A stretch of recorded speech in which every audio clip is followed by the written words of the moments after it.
Good morning. Today is Tuesday, March 21st, 2023. VaYikra el Moshe, and God called to Moshe. That's how our portion begins, the beginning of the third book of the Torah, the book of VaYikra, Leviticus. But why does God need to call to Moshe? Moshe is already there. The last verse, the last pasuk that we learned, the end of the book of Shemos, is the narrative where Moshe is right there in front of God. So if Moshe is in God's presence, why, in the next pasuk, our parsha, does God have to call to Moshe, VaYikra el Moshe? And here's the message. Just when we think we are finished, just when we think we have accomplished what we are meant to accomplish, we are called. We're reminded that the purpose of life is to grow and to continue growing. And so Moshe completed this gigantic project of building the Mishkan. VaYikra el Moshe, Moshe is called. There's more to do. There's more to grow. We are asked to live with a sense of mission. We're asked to live with an awareness that we are all called for a purpose. There is a specific purpose in this week's Torah portion that is extremely important for us and something that we can incorporate into our daily lives. Because our Torah portion, the Parsha of VaYikra, largely deals with how do we respond to a situation where we have committed a sin, we've made a mistake. What is our process for going forward? And the Torah in our parsha discusses a number of avenues through offerings, karbanos, and we're going to discuss this in greater detail. But it's interesting that a person can make a mistake or commit a sin in classical Jewish literature in one of three ways. There can be a sin that is mazid, which means on purpose. I know it's wrong. I know God doesn't want me to do it, but I'm going to do it anyway. For example, just to take one example, on Pesach, on Passover, we do not eat chametz, we only eat matzah. If a person wants to commit a sin on Pesach to eat chametz, to eat a piece of bread, a Jewish person, so it might be mazid. A person says, I don't have to listen to God. I know that this is prohibited. I don't care. I want to do this anyway, and I'm eating this piece of bread. At the other extreme, there's a category called ones. Ones means I did something that is wrong, but it was completely against my will. I'll give you an example. You buy a food in the store. It has a kosher for Passover symbol. You are watching the different alerts and information that is coming out. Sometimes a product could be mistakenly labeled, but you're watching all that. You're careful because you want to make sure that you're observing Passover properly. And you don't see any alert, and it's got a kosher for Passover symbol, and so you eat it. And after Pesach, you learn that in fact it was a fraudulent symbol. It was chametz, it was not permitted, but the company put the kosher for Passover symbol on fraudulently. It's a terrible thing. And you feel terrible about what you did. You ate chametz on Pesach, but you didn't mean to. And there was nothing negligent in your behavior. You did everything you're supposed to do. It was outside of your control. And then there's a middle category called shogeg. Shogeg means you did something wrong. You didn't mean to do it wrong, but you were negligent. It was an accident. You didn't mean to do it wrong, but you could have been more careful. For example, you buy a product in the store and you forgot to check whether it had the kosher for Passover symbol. You didn't mean to eat something wrong, it just, you were careless. Now, a person who commits a sin, mazid, on purpose, in a desire to rebel against God, that's a terrible sin. That's a very, very serious sin. And the avenues, the mechanisms in our Torah portion of offerings and sacrifices do not work for that category. It's too severe. On the other extreme, a person who did something without any desire or negligence whatsoever, ones, completely outside of my control, I don't need any atonement. I didn't do anything wrong. I could not have been more careful. No atonement is necessary. The middle category is the most interesting, shogeg. Because here you have a person who wants to do what's right, but they were sloppy, they were negligent, they were careless. For this person, there is hope for rehabilitation. There is hope for improvement and growth. And that is where our Torah portion resides. And keep in mind, when we talk about having to bring a carbon, an offering for carbon chatas, a sin offering, we're only talking about this middle category. And that means that there are no witnesses. It means that I myself recognize that I need to better myself, that I need to improve myself. No court can force me to bring an offering. No witnesses can testify against me and cause me to have to bring an offering. It's purely my desire to come closer to God after I recognize that I have been negligent or careless. And that's why this category of shogeg receives a lot of attention in Jewish law, because this is a person with the potential to transform, with the potential to improve. I've shared part of this example before, but just to briefly refer to it.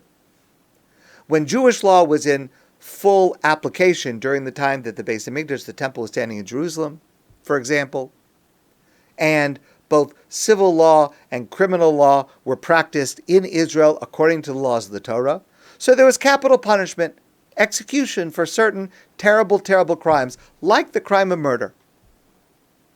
Now, we discussed before how rare it was. In fact, practically speaking, it virtually did not exist.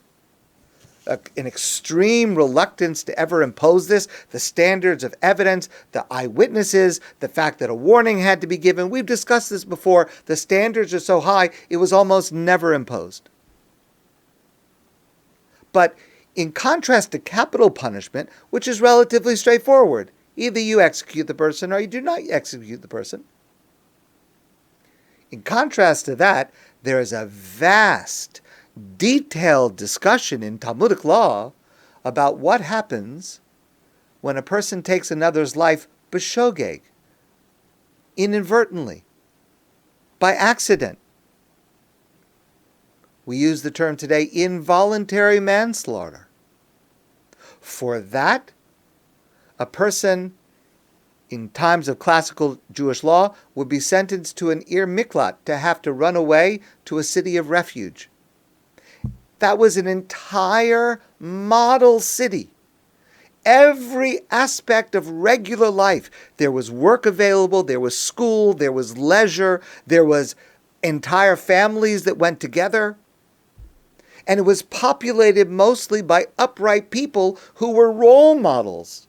It was intended to be a place of rehabilitation, a place of self-improvement.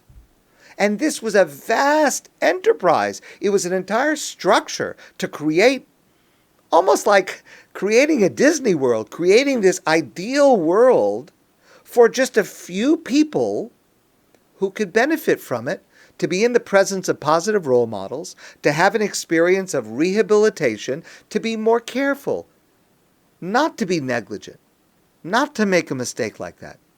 And such a grand effort, so many people were involved, and so much effort to create this entire atmosphere. But that's the point.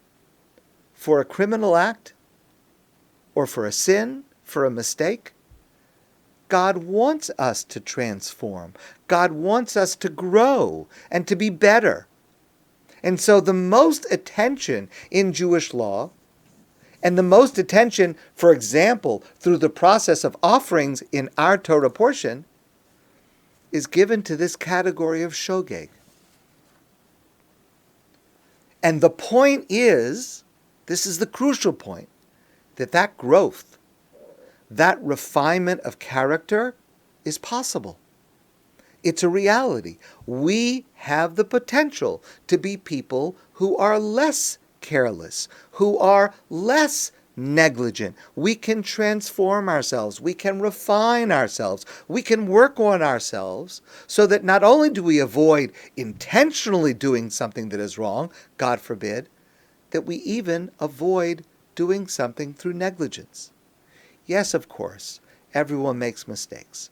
Yes, of course, it's not possible to be perfect. But it is definitely possible to improve.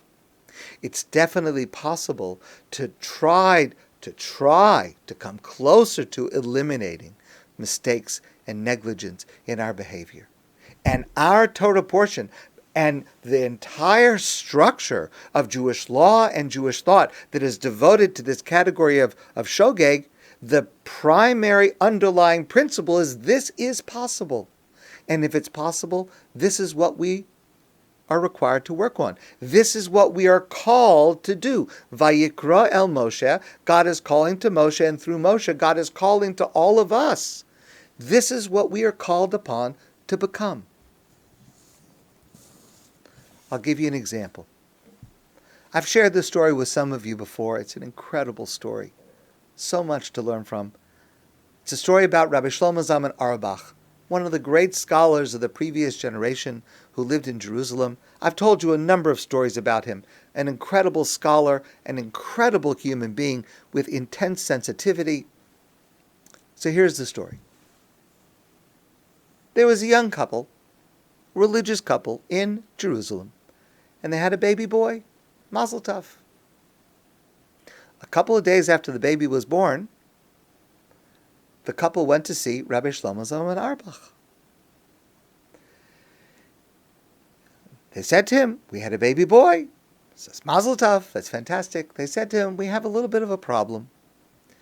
The husband says, "My wife and I, we have a disagreement about what we should name our baby, and we've come to you to ask you for your advice. I would like to name the baby Yehonasan. It's a beautiful name. It's a biblical name." But the wife said, the mother of the baby says, "I refuse to allow my son to be named Yehonasan because there's an ayin hara, there's an evil eye on that name.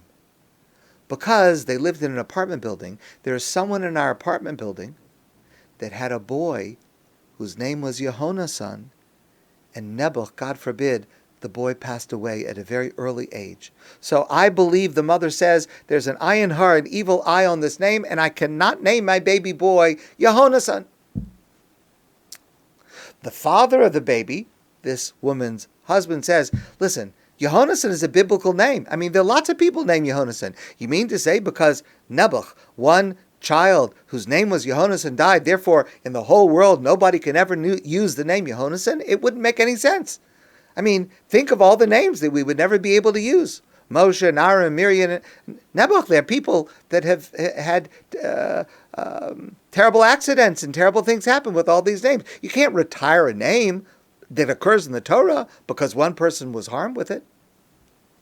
Rabbi Shlomo Zalman Auerbach listened carefully to this couple. And then he said to them, "I think it's a good idea not to use the name Yehonasan." That's what he said. Okay. The couple went home. The father of the baby, the husband, thought to himself, "Listen, we asked Rabbi Shlomo Zalman Auerbach. I'm going to follow what he says, but I just don't understand it. I mean, it just logically it doesn't make sense." Okay, but Rabbi Shlomo Zalman Auerbach said it, follow it. They chose another name. Sometime later, this young man happened to see Rav Auerbach in a different place. He went over to say to him, "Remember, I came to speak to you." He said, "Rebbe, if I could ask you this question, please. You gave us the answer not to use the name Yehonasan. We followed what you said. I accept what you said. But please, Rebbe, just explain to me. I don't understand. You don't actually believe that there's such a thing as an ayin hara, an evil eye on a name that occurs in the Torah. You don't actually believe in that, do you? Rabbi Shlomo Zalman Aurbach said, no, not that much. So the man says, but Rebbe, but why did you say that we shouldn't name the baby Yehonasan? If you agree with me, why didn't you say that? So Shlomo Zalman says to this young man, he says, you told me that there is an upstairs neighbor in your apartment building that had a boy named Yehonasan passed away as a young child. Yes? Yeah, that's right. So he says to this father, he says, just imagine what would happen in a few years if you named your son Yehonasan. A few years go by, and your son is playing in the yard outside the building, and it's evening, and your wife opens the window, and she calls out the window, Yehonasan, it's time to come in for dinner. And the upstairs neighbor hears that. What do you think she's going to feel if she hears those words being said out loud? That's why you should not use the name Yehonasan. It would have been b'shogeg. They wouldn't have intended to cause any pain, God forbid, to this bereaved mother, but it would have caused pain nonetheless. And Rabbi Shlomo Zalman is teaching, we are all required to think not only to prevent ourselves from doing something callous or sinful or illegal on purpose, but even the harm that we would cause unintentionally. Just not thinking about it through negligence. And here's the point. Rabbi Shlomo Zalman is saying, we can supersede that. We can become the person who does not cause that kind of pain to our neighbor or to God or to ourselves, even inadvertently. We can do that. And that's the fundamental underlying principle of our Torah portion. We can become that person. We can become the kind of person that is careful not only about an overt mistake, but even about negligence, even about carelessness. We are capable of being called for that growth and refinement. My friends, I want to wish you a great day, and I look forward to seeing you soon in person.